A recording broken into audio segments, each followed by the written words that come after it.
Acharya Astotara Satashishimad. His Divine Grace A.C. Bhaktivedanta Swami Prabhupada Ki Jai. Jam Vishnupad Padamamsa Parvajacharya Astotara Satashishimad. Shringa Guru Srila Bhakti Siddhanta Saraswati Goswami Maharaj Ki Jai. Ananti Koti Vaishnavinda Ki Jai. ISKCON BBT Founder Acharya Srila Prabhupada Ki Jai. Namacharya Srila Haridas Thakur Ki Jai. Premsikaho Shri Krishna Chaitanya Prabhu Nityananda Shri Advaita Gadadhar Srivasadi Gaur Bhaktavinda Ki Jai. Shri Shri Radha Krishna Gopi Gopinath Shyamakund Radhakund Giri Govardhan Ki Jai. Vrindavan Dham Ki Jai. Mayapur Dham Ki Jai. Navadip Dham Ki Jai. Tulsi Devi Bhakti Devi Ki Jai. New Dwarka Dham Ki Jai. Their Divine Lordship Shri Shri Rukmini Dwarkadish Ki Jai. Their Divine Lordship Shri Shri Jagannath Baladev Shri Mate Subhadra Ki Jai. Their Divine Lordship Shri Shri Gauranitai Ki Jai. Transcendental Book Distribution Ki Jai. Harinam Sankirtan Jagya Ki Jai. Transcendental Prasadam Distribution Ki Jai. Gaur Premananda Hari Haripol. All glories to the sum of devotees, Hare Krishna. All glories to the sum of devotees, Hare Krishna. All glories to the sum of devotees, Hare Krishna. All glories to Sri Sri Guru and Sri Gauranga. All glories to Srila Prabhupada.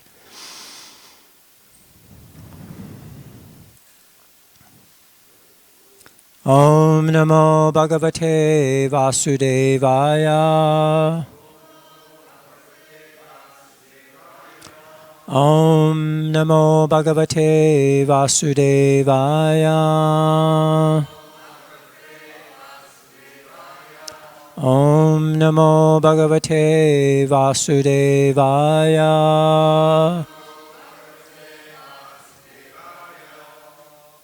So today we're reading from the Srimad Bhagavatam. This is the second canto, chapter 10, text number 32. So today's topic will be illusion of the soul.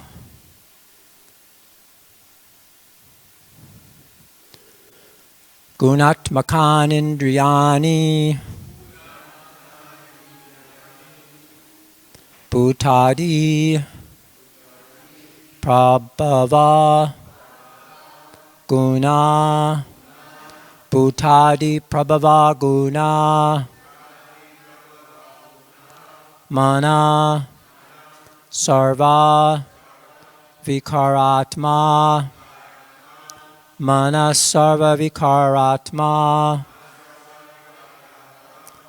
buddhir vijnana rupini buddhir vijnana rupini gunatmakan indriyani bhutari prabhava guna manasarva vikaratma buddhir vijnana rupini gunatmakan indriyani bhutari prabhava guna manasarva vikaratma buddhir vijnana rupini.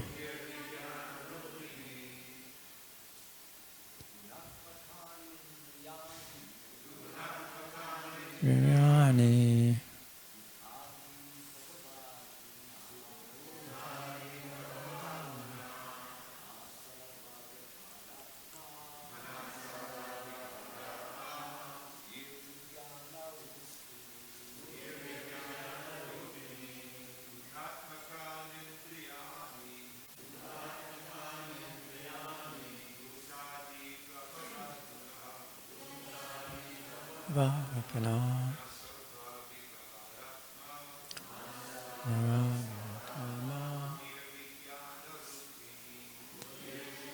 Narupini Gunatmakan indriyani bhutari prabhava guna manasarva vikaratma Bodhir Vijnana Rupini Vaishnavis.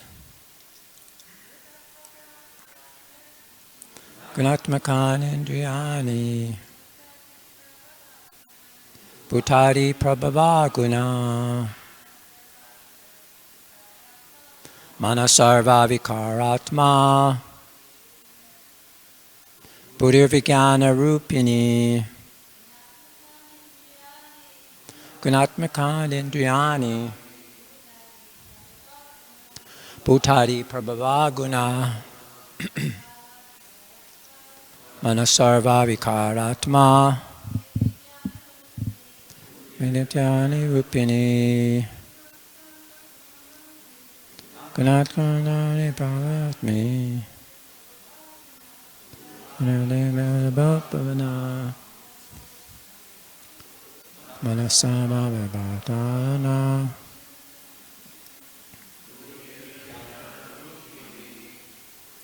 Guna Atmikani, attached to the qualities. Indriyani, the senses. Bhuta Adi, material ego. Prabhava, influenced by. Gunai, the modes of material nature.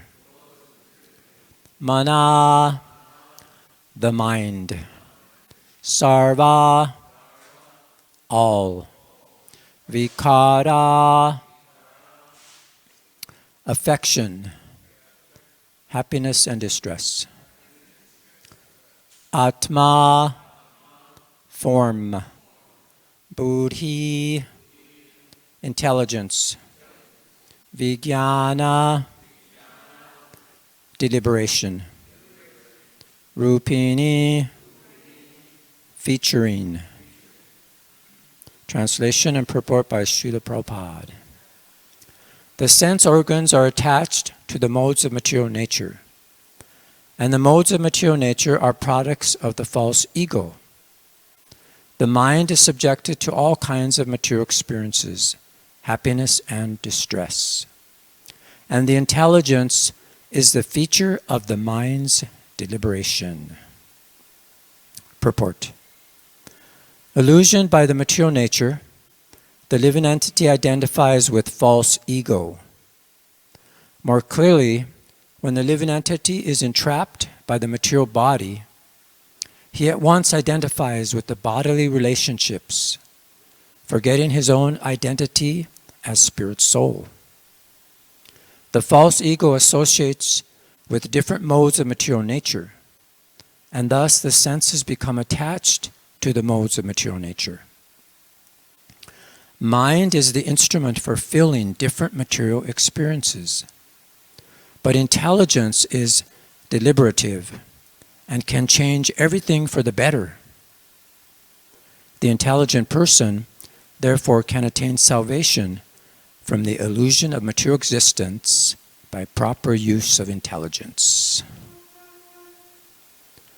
An intelligent person can detect the awkward position of material existence and thus begin to inquire as to what he is, why he is subjected to different kinds of miseries, and how to get rid of all miseries. And thus, by good association, an advanced intelligent person can turn towards the better life of self-realization. It is advised, therefore, that an intelligent person associate with the great sages and saints who are on the path of salvation. By such association, one can receive instructions which are able to slacken the conditioned soul's attachment for matter. And thus the intelligent man gradually gets rid of the illusion of matter and false ego, and is promoted to the real life of eternity, knowledge, and bliss. Om Jnana Tamadandasya Gyananjana Salakaya Chakshu Sunmanitamena Tasmai Shri Guruve Namah. Shri Chaitanya Manobhistam Stapitamena Bhutale Sarmupagadhamayam Tadati Swapitantikam. Jai Shri Krishna Chaitanya Prabhu Nityananda Shri Advaita Gadadhar Srivasari Gaur Bhaktavinda. Hare Krishna, Krishna Krishna, Hare Hare. Hare Rama, Rama Rama, Hare Hare. Translation again. The sense organs are attached to the modes of material nature, and the modes of material nature are products of the false ego. The mind is subjected to all kinds of material experiences, happiness and distress. And the intelligence is the feature of the mind's deliberation. So here we studied in previous classes the gross material elements that are provided by this universal form. And now we are going to, as this verse is explaining, the subtle material elements, the subtle body. And we'll try to understand this. First of all, what is illusion? And then these subtle energies that are mentioned here, the ego, basically the false ego, the mind, and the intelligence. So first of all, illusion. Srila Prabhupada says in the purport, illusion by the material nature, or illusioned by the material nature, the living entity identifies with false ego. So here we see a screen with an image, and it appears to be something, yet it's a flat screen. The pencil actually cannot fall into that hole that you see there. So this gives us a little idea of how we're illusioned in this material world. And just see what we can do with another blank canvas or screen. You see, we are experiencing in this material world Krishna's intelligent creation. And we're creating things on this screen of the sky. And we can only try to imitate Krishna. And in fact, that's why we're here, is to try to imitate Krishna. Actually, to be Krishna or to be Krishna's competitor. So just like in this particular painting, you can't smell those flowers. You can't taste those grapes, or feel the peaches, or hear those flies. It's just a reflection of the three primary colors, red, yellow, blue, and making various shapes and colors. So similarly, according to the three modes of material nature, in the material world, we have different shapes, colors, sizes, etc. So in the same way as we can't taste this particular painting, we can't really enjoy here in the material world. It's simply a reflection of the spiritual world. But just see the talent of such a work of art. Just imagine the supreme talent and the power of Krishna and his different energies. So also in Krishna's canvas of the sky, as we mentioned yesterday, we can create things like gods. Actually three-dimensional things, not just on flat screens or canvas. We can create things very small or extremely large, like luxurious mansions and vehicles, etc. And it's all according to the different resources we're given by Krishna.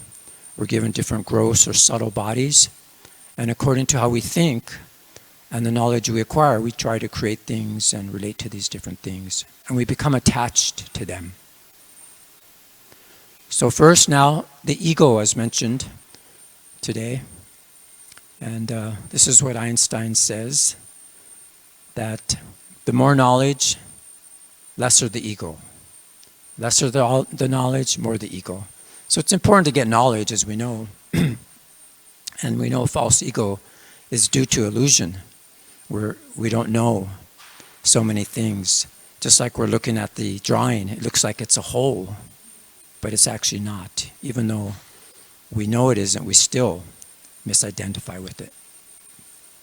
So despite knowledge, still we can misidentify with matter, and we're not able to leave this misidentification because we're influenced by a very powerful energy. And what is that energy? It's Maya. So it's not that we're just ignorant to these things, but we're actually being influenced by a very powerful, magical personality. This is Maya. We're being fooled by her. So just by knowledge alone, we can't overcome this illusion. Because we're in this, it's described as a prison house. We're being punished. And Maya is performing a thankless task to befool us and to punish us. So the body that we have, whether you have an Einstein body or any body, that body is a prison. And we're locked here in this prison by attachment. And in this prison, we're being tortured. Like sometimes you get whipped, and we're getting whipped by 6 things, 6 types of whips in the mature world. Hunger, thirst, old age, disease, birth, and death.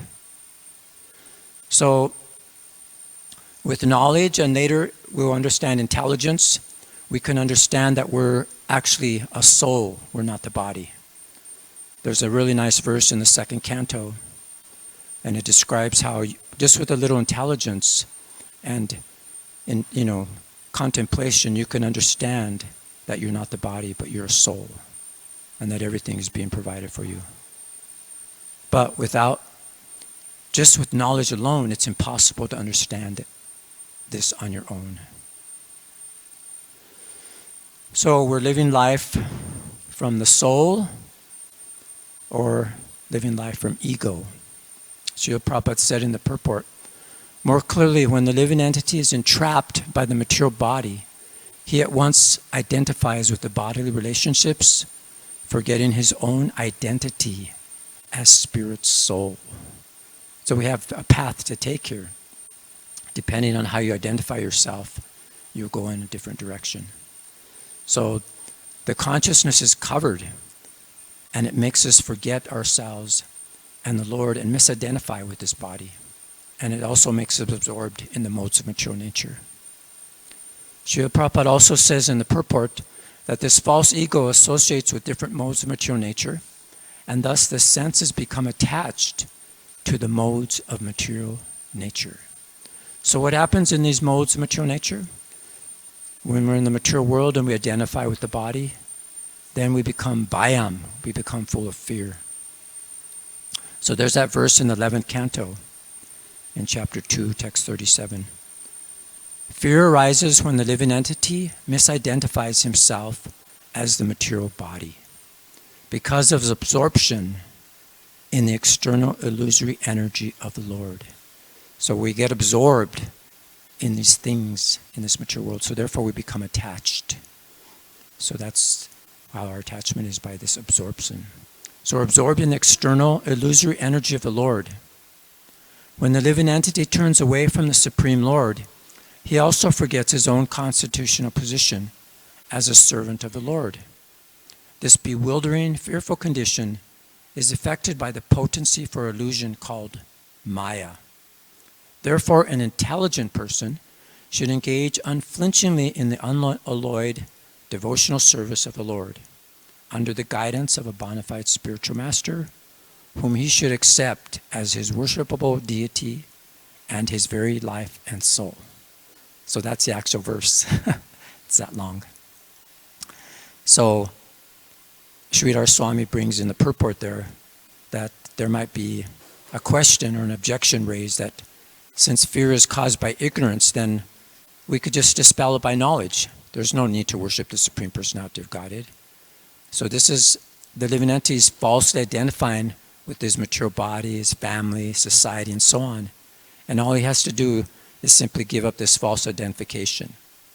And then what will Maya be able to do? So actually, to counter this argument, there's the verse in the Bhagavad Gita, Daivihesha Gunamayi Mamaya Duratima Mamaya, that this divine energy of mine, consistent of 3 modes of material nature, is very difficult to overcome.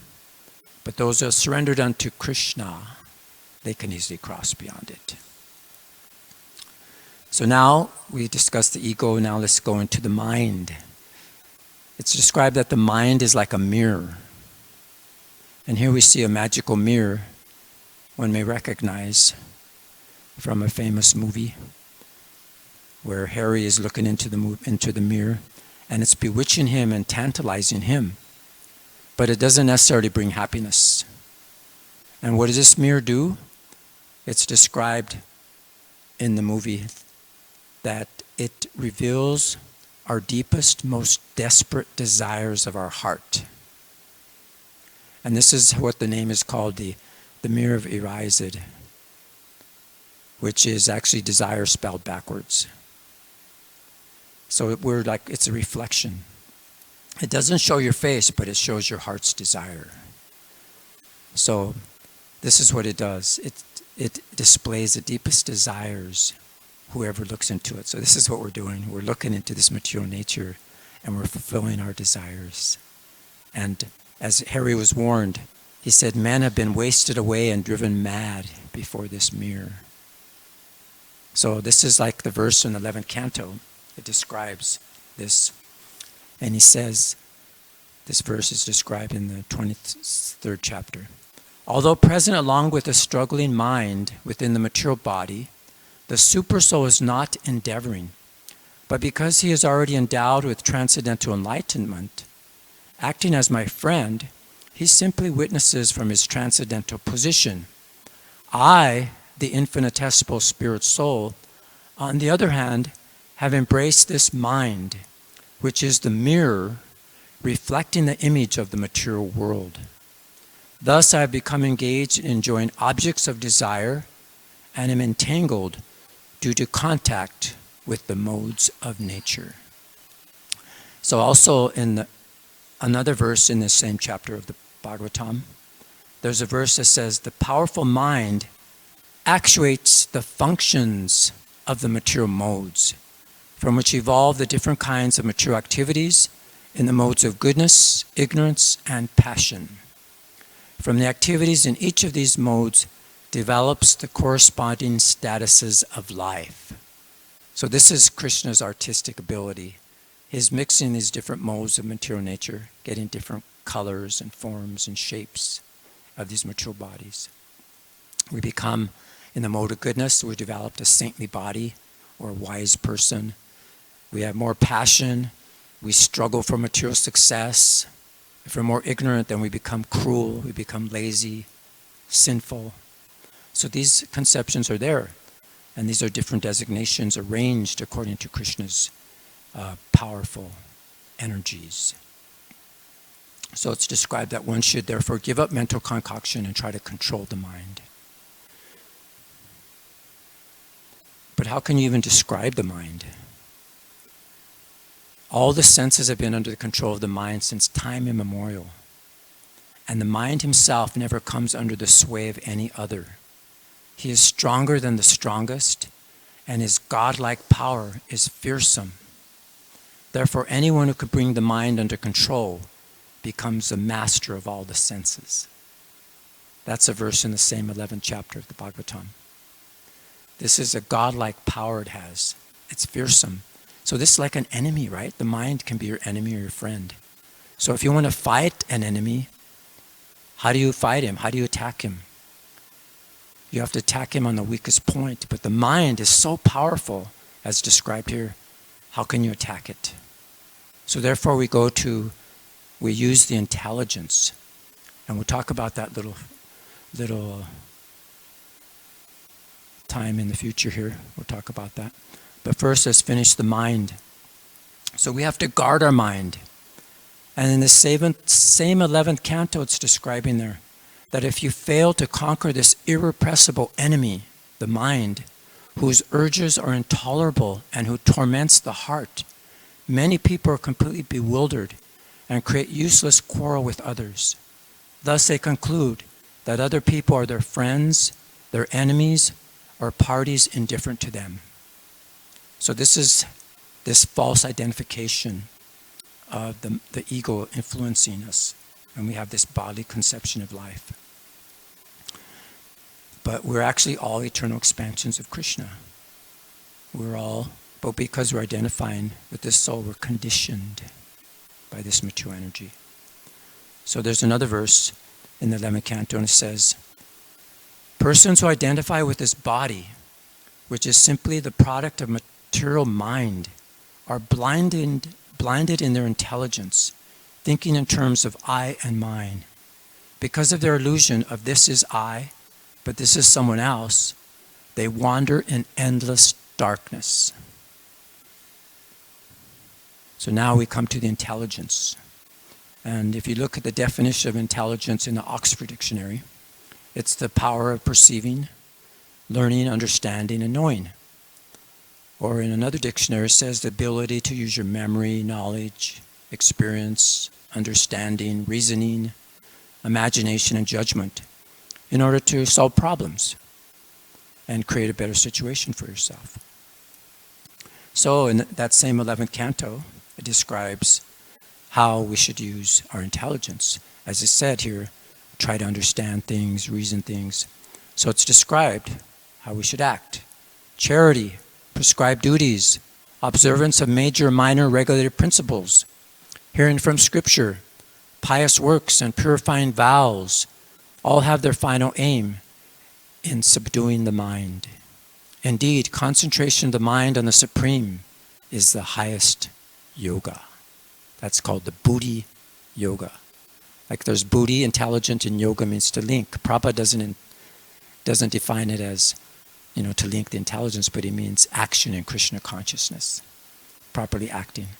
And then in the next verse it says here, if one's mind is perfectly fixed and pacified, then tell me what need does one have to perform ritualistic charity and other pious rituals? And if one's mind remains uncontrolled, lost in ignorance, then of what use are these engagements for him? So continue with the intelligence. We can see, we try to create artificial intelligence, but we have to understand what is real intelligence. There's a conversation that Srila Prabhupada gave in Mayapur in 1977, and Prabhupada's explaining. Real intelligence, you see in the flower how intelligent, colorful it is made. Every nature study this machine, how intelligent, and just the hand coming up, this finger, because we have to capture something, the nail is required. If it would have been all skin, you could not capture. How? And every machine is coming automatically. You study your body. And if the same machine, you produce a machine like that, automatically coming out, one thing, male machine, one female machine, and they'll bring another machine. Where is that thing? And here, God has made such a nice machine. So this is God. So just think how God is so intelligent, but yet he has his agent, Maya, which actually is one of his energies. Now see, God is intelligent, Prabhupada continues. God's servant Maya, God says, give him a machine like that. Immediately she gives supplies. Clearly says, Brahma, Maya, and Sarva, Prabhupada tries to quote there. He wants to still travel in this material world. He wants to go there. Then all right, give him a machine. He's so kind. He's sitting in your heart. You want to do something, and he's so kind. Because you're a son, beloved. He says, these are not required. Better come back, live peacefully. But we don't hear, no. We're like a naughty child. So all right, then Maya gives us a body. So Prabhupada wants a disciple to quote this verse, Ishvara sarva bhutani hridi deshi arjuna tishtati brahmayan sarva bhutani indrani rudani maya. The Supreme Lord is situated in everyone's heart, Arjuna, and is directing the wanderings of all living entities who are seated on a machine made of material energy. So just see, so Prabhupada's supplying, and it's actually being supplied by Maya. And Srila Krishna doesn't really have anything to do. So Prabhupada continues. He says, just like I am an ordinary man, if I want to do something, and if I ask you, do this, I ask somebody, bring some money, I ask somebody, that you do this. So if an ordinary man can do, why God should do anything? So this is where Krishna just tells Krishna to do this and do that, and all his energies are working very nicely. And so we see that happening. So Krishna doesn't want us to be here, though. He wants us to go back home. So therefore, if we engage in devotional service, we get intelligence. Tesham satata yuktanam. That those who are constantly devoted to me, serving me with love, I give the understanding by which they come to me. So this is Buddha Yoga, action in Krishna consciousness. That's the highest intelligence. And that's what's being described here. So if a devotee is not intelligent to make progress, Prabhupada says, on the path of self-realization, but is sincere and devoted to the activities of devotional service, the Lord will give him a chance to make progress and ultimately attain to him. So here we have, in the Bhagavad Gita, it talks about this mind and intelligence. The Chanchalam Himana Krishna. The mind is restless, turbulent, obstinate, and very strong, O Krishna. And to subdue it, I think, is more difficult than controlling the wind. So here we have the mind. It's so strong and obstinate, like we mentioned, that sometimes it overcomes the intelligence. Although the mind is supposed to be subservient to the intelligence takes over. And so it's very difficult to control the mind. And as Prabhupada describes in the purport, this painting, the individual is the passenger in the car of the material body, and intelligence is the driver, mind is the driving instrument, and the senses are the horses. The self is thus the enjoyer or sufferer in the association of the mind and senses. So it is understood by great thinkers. So intelligence, here we see, is supposed to direct the mind properly. Intelligence is the driver. The mind is the reins, and the horses are the senses. And the soul there is just sitting in the chariot, suffering or enjoying according to its desires. And then we have another verse, this is from chapter 2, Dayato Visayan Pumsa, that while contemplating the objects of the senses, a person develops attachment for them, and from such attachment lust develops, and from lust anger arises. So here Bhagavad Gita is explaining graphically how we're becoming attached and how we're ruined in the material world. And then from anger, complete delusion arises, and from delusion, bewilderment of memory. And when memory is bewildered, intelligence is lost, and when that intelligence is lost, one falls down into the material pool. But if a person is free from all attachment and aversion and is able to control his senses through the regulated principles of freedom, can obtain the complete mercy of the Lord. For one thus satisfied in Krishna consciousness, the threefold miseries of material existence exist no longer. In such satisfied consciousness, one's intelligence is soon established. But one who is not connected in the Supreme can have neither transcendental intelligence nor a steady mind, without which there is no possibility of peace. And how can there be any happiness without peace? And it goes on. As a strong wind sweeps away the boat on the water, even one of the roaming senses on which the mind focuses can carry away a man's intelligence.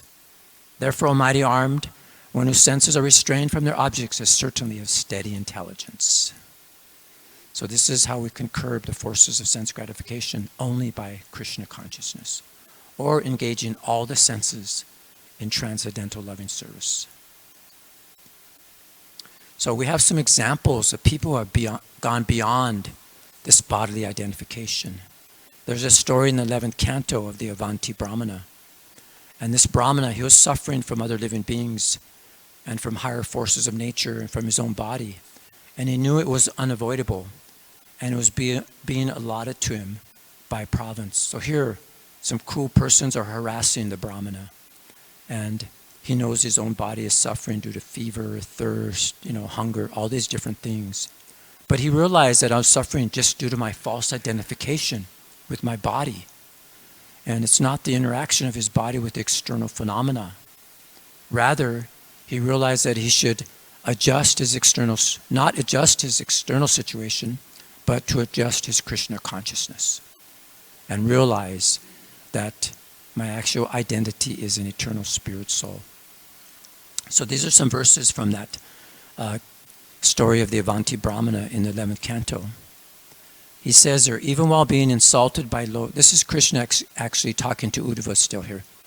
Even though while being insulted by the low-class men who were trying to effect his downfall, he remained steady in his spiritual duties.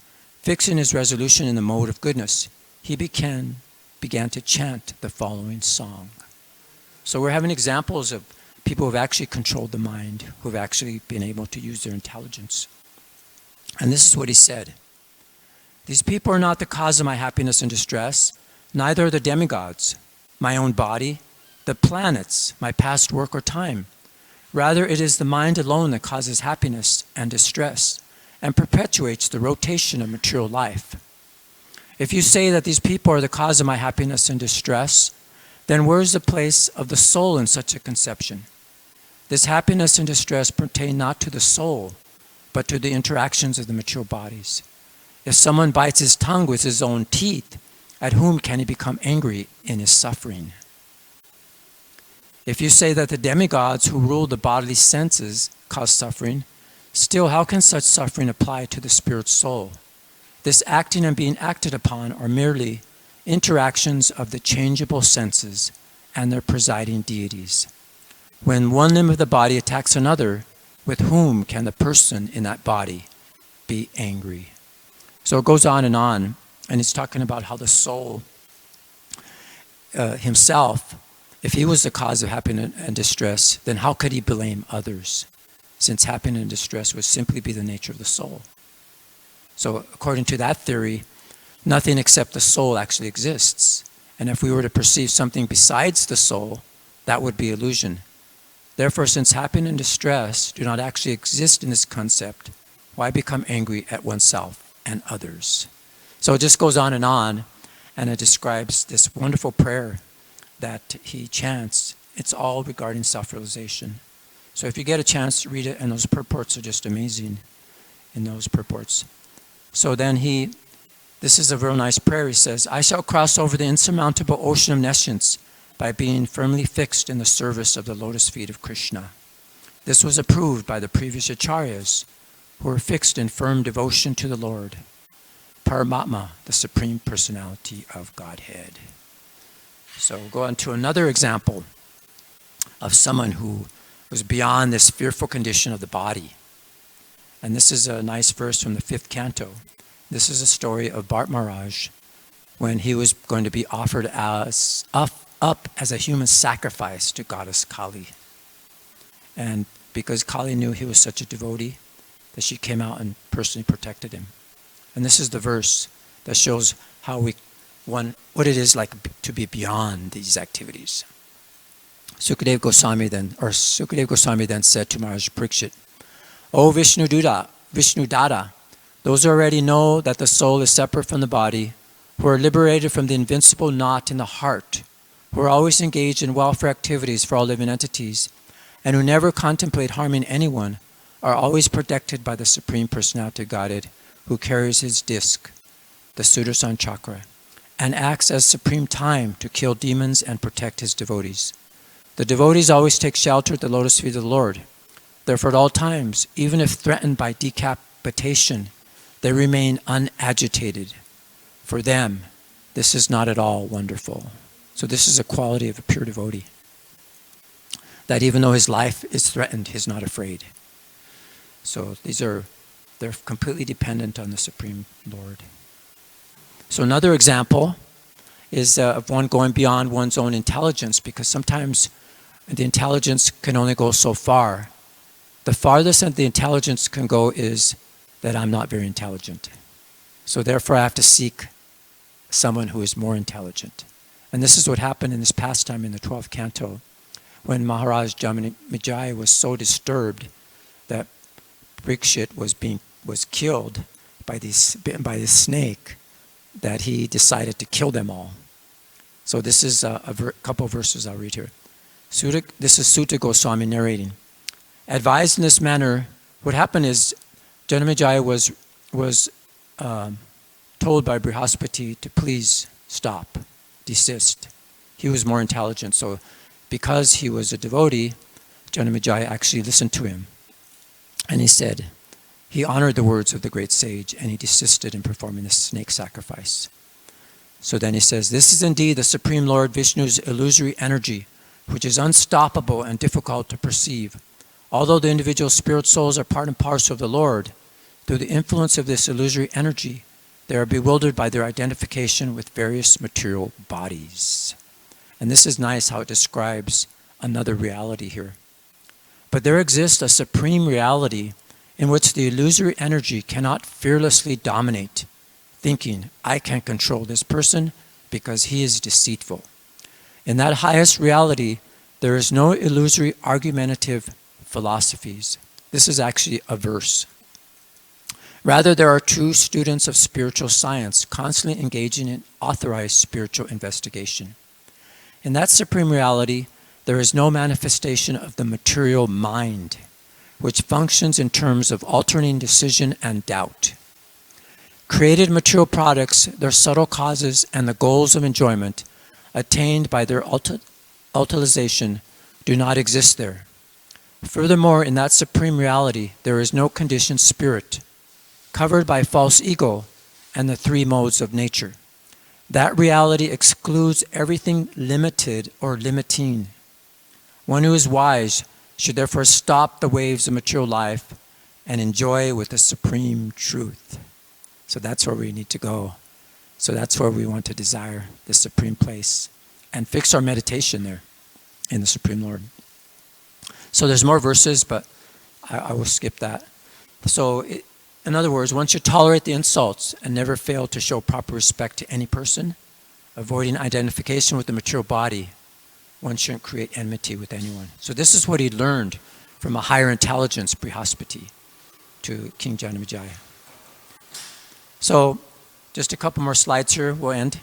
So Srila Prabhupada says in the purport, an intelligent person can detect the awkward position of material existence and thus begin to inquire as to what he is, why he is subjected to different kinds of miseries, and how to get rid of all miseries. And thus, by good association, an advanced intelligent person can turn towards the better life of self-realization. So this is Srila Prabhupada. And as he mentioned in the purport, it is advised, therefore, that an intelligent person associate with the great sages and saints who are on the path of salvation. By such association, one can receive instructions which are able to slacken the conditioned soul's attachment for matter. And thus the intelligent man gradually gets rid of the illusion of matter and false ego and is promoted to the real life of eternity, knowledge, and bliss. So this is, as Prabhupada mentions, the saints and sages, the sages and saints, that this is their role, is to give us this knowledge. A sage, actually, the difference between a sage and a saint is that a sage deliberates about his position. But a saint, after deliberating, he actually incorporates it in his life. And this was Srila Prabhupada. He was both a saint and a sage. So Srila Prabhupada said, actually Prabhupada is a saint and a sage. And he knows the Vedic scriptures, and he realizes it, and is on the path of salvation. But not only that, he can get others to follow that same path. So that's how we, really gain high intelligence. And Prabhupada said, why? Someone asked Prabhupada, why are you so intelligent? Prabhupada said, yes, I have to be intelligent to control you who are so intelligent, his disciples. So he said that, and the intelligent person tells us like it is. He tells you that you're the problem. You're the person that's bad. You can't blame it on anyone else, just like the Avanti Brahmana. We are the problem. So this is the wisdom that the scriptures and the sages give us. And they give us knowledge of God, which we can't understand any other way except through being told. And now there's just 2 more slides here. And this is from the Light of the Bhagavat. With the progress of the autumn season, the moist earth and muddy places began to dry up, and the green vegetation began to fade. This drying up and fading resembles the gradual disappearance of the false sense of affinity and ego. So this is what we do when we cultivate the human spirit. Gradually we're drying up this materialistic ego. Another analogy is like the coconut. It dries up and it becomes separated from the shell. So in the same way, this is what we want to do. Get freedom from this sense of false ego and liberate the soul. So the last verse from the Light of the Bhagavat talks about illusion here. In the autumn, there is a gulf of difference between the day and the night. During the day, the extreme heat of the sun is unbearable. But at night, the moonlight is extremely soothing and refreshing. Similarly, Lord Krishna is soothing for both the gopis and the mundane man in illusion, who accepts the body as the soul. So this is where we are. As long as we're under illusion, we accept the body and we'll be unhappy. But we have to be, as described here, we want to experience the soothing nature of Krishna, just like the gopis have experienced that. So, thank you for your kind attention. Any comments or questions? Sorry, I went over a little late here, 6 minutes, but if anybody's burning with a comment or question, now is your chance. Okay, thank you. All glories to Srimad Bhagavatam, all glories to Srila Prabhupada.